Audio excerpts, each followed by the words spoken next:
भारत में हमारे कई तरीके की सिंचाई परियोजनाएं चलती हैं। इन सिंचाई परियोजनाओं को हम लोग क्या करते हैं, एरिया के बेसिस पे डिवाइड कर देते हैं। ठीक है, जिनमें से मेनली 3 तरीके की परियोजनाएं, जो कि एक हमारी होती है लघु सिंचाई परियोजना, जो कि एक हमारी होती है लघु सिंचाई परियोजना।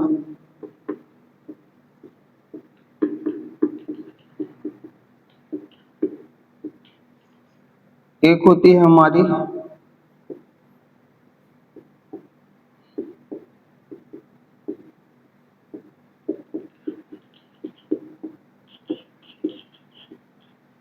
मध्यम सिंचाई परियोजना और एक होती है बड़ी सिंचाई परियोजना। एक होती है हमारी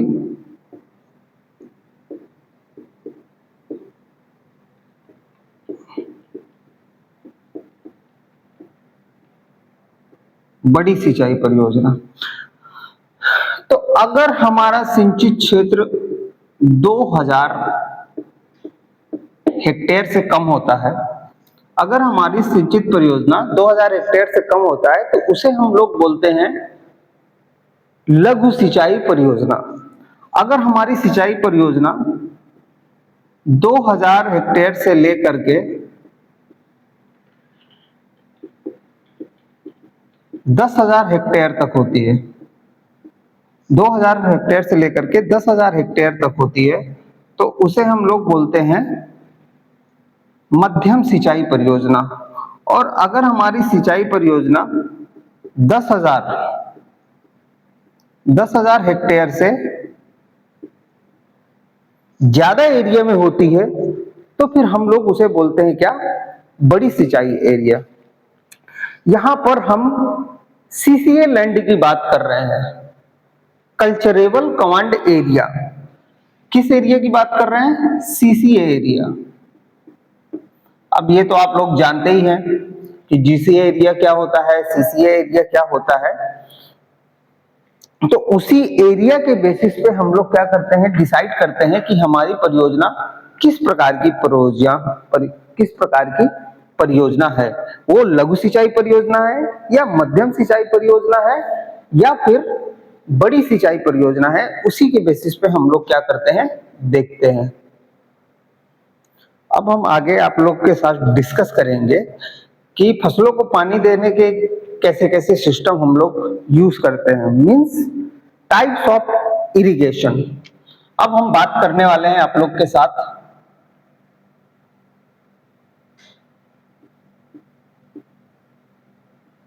type of irrigation.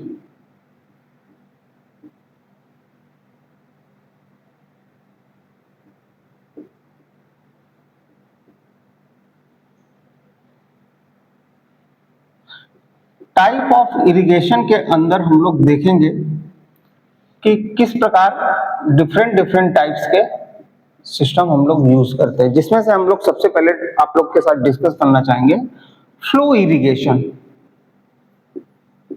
Flow irrigation, इसी को हम लोग क्या बोलते हैं, प्रवाह सिंचाई। प्रवाह सिंचाई, प्रवाह सिंचाई किसे बोलते हैं,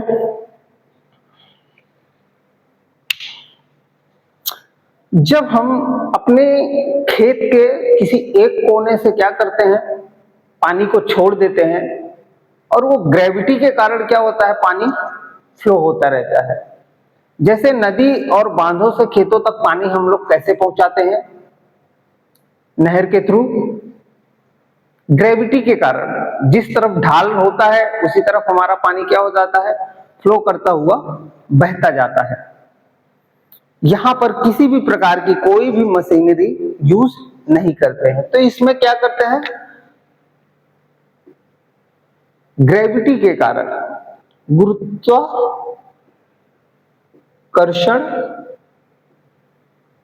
बल के कारण क्या होता है, पानी फ्लो करता रहता है। फ्रीली फ्लो करता रहता है, स्वतंत्र प्रवाह होता रहता है। तो इस प्रकार के प्रवाह को क्या बोलते हैं? हम लोग फ्लो इरिगेशन बोलते हैं। ये इसमें जो वाटर होता है क्या होता है, वर्ष भर जल क्या होता है, उपलब्ध रहता है। ठीक है, इसमें आप वर्ष भर, ऑब्वियस सी बात है, ना इसमें इलेक्ट्रिक की जरूरत है, ना किसी पंप की जरूरत है।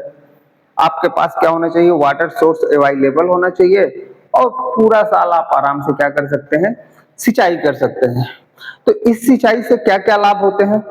क्योंकि इसमें पंपिंग की आवश्यकता नहीं होती है, तो जब पंपिंग की आवश्यकता नहीं होती है तो आप क्या कर सकते हैं, आराम से सिंचाई कर सकते हैं, किसी भी टाइम आप सिंचाई कर सकते हैं। इसमें कोई लाइट का झंझट नहीं होता है कि जब आपके पास लाइट उपलब्ध होगी तभी आप क्या करेंगे, सिंचाई करेंगे। आप आराम से जब मर्जी चाहें, जब आपकी फसल को जरूरत है तब आप क्या कर सकते हैं, सिंचाई कर सकते हैं। ठीक है, इसमें यांत्रिक उपकरण कम ही यूज होते हैं, ऑब्वियस सी बात है, किसी प्रकार की यांत्रिक उपकरण की जरूरत पड़ती ही नहीं है। तो इसलिए क्या होती है, खराबी की भी संभावना नहीं होती है कुछ भी, कि मोटर खराब हो गया या फिर ट्रांसफार्मर खराब हो गया, किसी भी चीज के खराब होने की भी कोई झंझटमारी नहीं होती है। ठीक है, और इसमें नहरों द्वारा क्या होता है, हजारों हेक्टेयर की भूमि को सिंचाई कर सकते हैं। जैसे हम लोग क्या करते हैं, कोई नलकूप वगैरह बनाते हैं तो एक लिमिटेड एरिया में ही क्या करते हैं, वाटर सप्लाई कर पाते हैं। बट आप अगर नहरों का निर्माण करते हैं तो आप हजारों हेक्टेयर की भूमि को सिंचित कर सकते हैं। तो ये इसका क्या होता है, एक लाभ होता है। और इसकी वजह से क्या होता है, जो ट्यूबवेल पर निर्भरता क्या हो जाती है, कम हो जाती है। जब ट्यूबवेल पर निर्भरता कम होती है तो जो हमारा पृथ्वी के नीचे वाटर टेबल है वो क्या होता है, स्थिर रहता है। कभी कभी हम नलकूपों द्वारा बहुत पानी यूज कर लेते हैं तो जो हमारे नीचे वाटर लेवल होता है वो क्या हो जाता है, नीचे चला जाता है। तो इसमें कुछ ऐसे झंझट नहीं होती है, जबकि सीपेज के द्वारा इसमें क्या होता है, वाटर लेवल और बढ़ जाता है। तो ये सब हमारे क्या होते हैं, फ्लो इरिगेशन के बेनिफिट होते हैं। तो फ्लो इरिगेशन एक तरीके से बड़े एरिया में सिंचाई के लिए बहुत ही यूजफुल और लाभकारी होता है। ठीक है, अब इसकी कुछ लिमिटेशंस होती हैं। जैसे लिमिटेशंस का मतलब है कि कुछ सीमाएं होती हैं, जैसे इसको हम उसी क्षेत्र में बना सकते हैं जहां की भूमि क्या हो, ढाल उपयुक्त हो, क्योंकि हम ढाल के अपोजिट तो पानी को फ्लो नहीं करा सकते हैं। तो इसमें मेनली क्या है, ढाल का होना बहुत जरूरी है। दूसरा, वाटर सोर्स का मतलब क्या हो गया, नदी या बांध या कोई भारी भरकम झील, इनका होना बहुत जरूरी है। क्योंकि जब वाटर सोर्स बड़ा वाटर सोर्स नहीं होगा तो हम सैकड़ों किलोमीटर की नहर को कैसे बना सकते हैं। वाटर सोर्स भी इसमें क्या होना चाहिए, हमारे पास उपलब्ध होना चाहिए। ठीक है,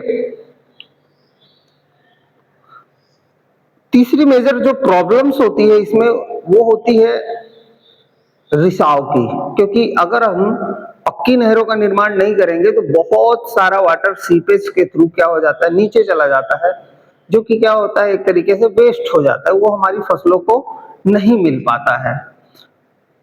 तो कोशिश करते हैं कि हम लोग क्या करें, नहरों की प्रॉपर लाइनिंग कर दें। तो ये इसकी क्या होती है, कुछ लिमिटेशंस होती हैं। अब नेक्स्ट हम लोग डिस्कस करेंगे क्या, लिफ्ट इरिगेशन।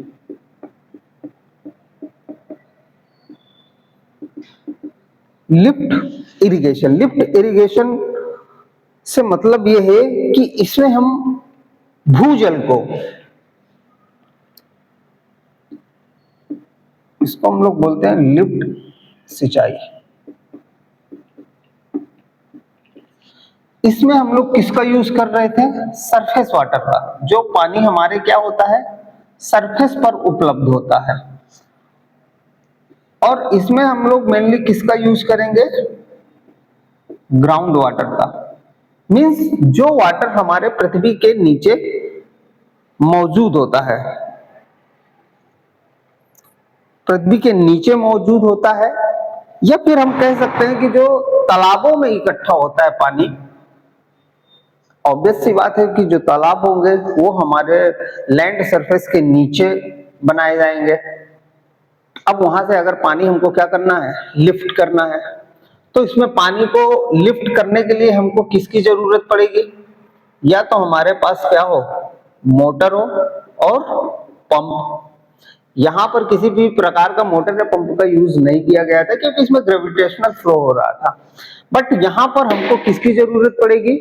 हमको पानी को उठाने के लिए, लिफ्ट करने के लिए मोटर और पंप की जरूरत पड़ेगी। तो लिफ्ट इरिगेशन में हम लोग किस पे डिपेंडेंट होते हैं?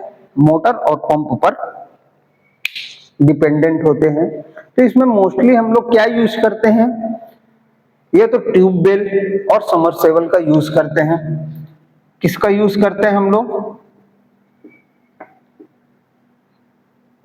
ट्यूबवेल का, या फिर समर्सिबल पंप का यूज करते हैं। ट्यूबवेल और समर्सिबल पंप का यूज करते हुए हम लोग फिर क्या करते हैं? लिफ्ट इरिगेशन को करते हैं। ठीक है, अब इसमें हम लोग मेनली दो प्रकार की सिंचाई देखते हैं, एक जो ट्यूबवेल पंपों द्वारा होती है और एक जो हमारे क्या होती है, समर्सिबल पंप द्वारा होती है। ठीक है,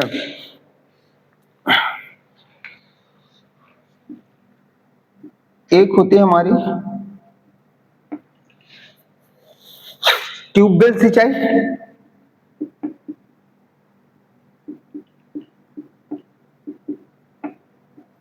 और एक होती है हमारी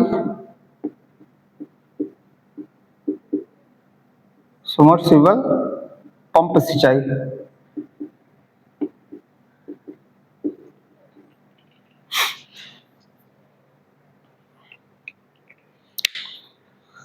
ट्यूबवेल जो होती है वो एक गहरे बोर के माध्यम से भूमि के जल को निकालने की एक प्रणाली होती है, जिसमें पंप की सहायता से फिर क्या करते हैं हम लोग, पानी को फसलों तक पहुंचाने का काम करते हैं। तो इस ट्यूबवेल सिंचाई के क्या लाभ होते हैं? ट्यूबवेल सिंचाई का ये लाभ होता है कि इसमें जो वाटर होता है वो पूरे साल क्या होता है, अवेलेबल होता है। ऑब्वियस सी बात है कि पूरे साल भर वाटर अवेलेबल रहेगा। दूसरा, सिंचाई पर किसानों का खुद का नियंत्रण होता है। जब किसान की मर्जी चाहेगी तब किसान क्या कर सकता है, अपनी फसलों पर को पानी को दे सकता है। तीसरी चीज ये होती है कि नहर की तुलना में क्या होते हैं, वाटर का लॉस कम होता है। ऑब्वियस सी बात है कि हम लोग यहाँ पर जो पानी है वो पाइप के थ्रू पहुंचाते हैं, तो बीच में जो कन्वेंस लॉसेस होते हैं, जो वाटर लॉसेस होते हैं, वो क्या हो जाते हैं, इसमें कम हो जाते हैं। और तीसरा कि जल्दी इनकी स्थापना कर लेते हैं।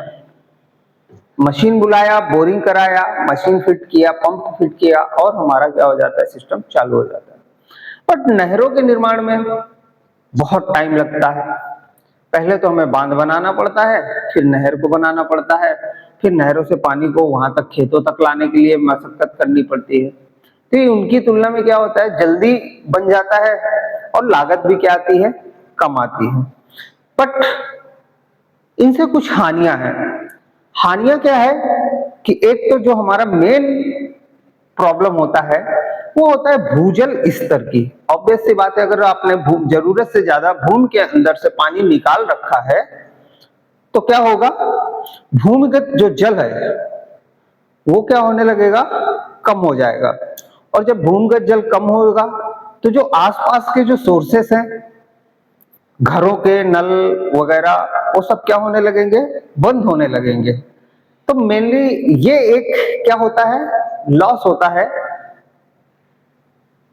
इस लिफ्ट इरिगेशन का।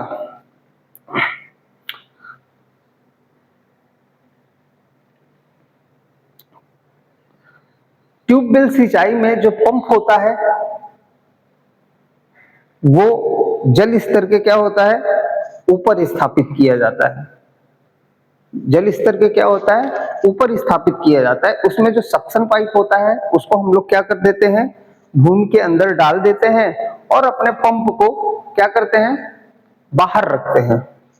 बट समरसिबल पंप में क्या करते हैं, हम पंप को भूजल स्तर के क्या पहुंचाते हैं, भीतर डालते हैं। उस जो बोरवेल का जो हमारा गड्ढा होता है उसके नीचे हम लोग क्या करते हैं, समरसिबल पंप डालते हैं, फिर वहां से क्या करते हैं, पानी को ऊपर उठाते हैं। तो ट्यूबवेल में जो पंप होता है वो हमारा क्या होता है, भूजल स्तर के ऊपर होता है, और समरसिबल में क्या होता है, जो पंप होता है हमारा समरसिबल पंप होता है वो भूजल स्तर के नीचे डालते हैं ताकि वो वहां से क्या कर सके, पानी लिफ्ट कर सके। तो ये बेसिकली कम वाटर लेवल पर यूज होता है। और जो समरसेबल पंप होता है वो बहुत अधिक गहराई तक के वाटर सोर्स में हम लोग क्या करते हैं, समरसेबल पंप का यूज करते हैं। बट इफिशियंसी इसकी ज्यादा होती है और इसकी इफिशियंसी क्या होती है, कम होती है। ये छोटे इरिगेशन पर्पज से क्या है, ठीक है, मतलब सब्जियों की सिंचाई उचाई या फिर बागवानी के लिए, ये सब के लिए हमारा सही है। बट बड़ी सिंचाई के लिए हम लोग क्या प्रेफर करते हैं, ट्यूबवेल सिंचाई को हम लोग प्रेफर करते हैं। नेक्स्ट लेक्चर में हम कुछ और इरिगेशंस को डिस्कस करेंगे आप लोग के साथ। Thank you.